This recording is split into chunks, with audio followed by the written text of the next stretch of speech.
ಬೆಕ್ಕಡ್ಡ ಬಂದರೆ ಅಪಶಕುನ ಅಂತೀವಿ. ನಾಯಿಂದಾನೇ ಜಾಸ್ತಿ ಆಕ್ಸಿಡೆಂಟ್. ನಿಜ. ಹಂಗೆ ಒಂದು ಹೋಟೆಲ್ಗೆ ಹೋಗ್ಬಿಟ್ಟು ನಾವು ತಿಂಡಿ ಆರ್ಡರ್ ಮಾಡ್ತೀವಿ. ಸೊ ಆ ತಿಂಡಿ ಕೂಡ ನಮ್ಮ ಬರೋದಕ್ಕೆ ಸ್ವಲ್ಪ ಪ್ರಾಸೆಸ್. ಆ ತಿಂಡಿ ತಿಂದಿದ ಮೇಲೆ ಆ ರುಚಿ ಸ್ವಲ್ಪ ಹೊತ್ತಿರೋದು.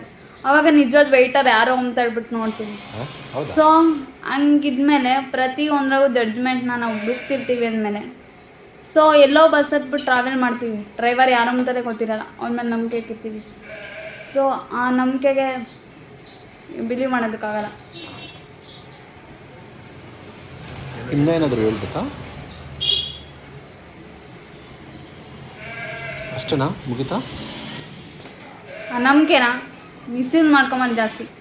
ಸೊ ಹಂಗಿದ್ಮೇಲೆ ಯಾರೋ ಗುರ್ತು ಬರ್ತಾ ಇದ್ದವ್ರ ಮೇಲೆ ಅಷ್ಟು ಟ್ರಸ್ಟಿಗೆ ನಾವು ಟ್ರಾವೆಲ್ ಮಾಡ್ಬೇಕಾರೆ ಇನ್ನು ಲೈಫಾಗೆ ಗುರ್ತು ಪರಿಚಯ ಇರೋರ ಜೊತೆ ನಾವು ನಂಬಿಕೆ ಇಟ್ಟಿದ್ವಿ. ಬಟ್ ಅದರ ನಂಬಿಕೆ ಅವರು ಉಳಿಸ್ಕೊಂಬ ಯೋಗ್ಯರಲ್ಲ, ಅರ್ಹರು. ಅಕ್ಕ ಏನೋ ಹೇಳಕ್ ಹೊರಟಿದ್ರು, ಅರ್ಥನೇ ಆಗ್ಲಿಲ್ವೇ?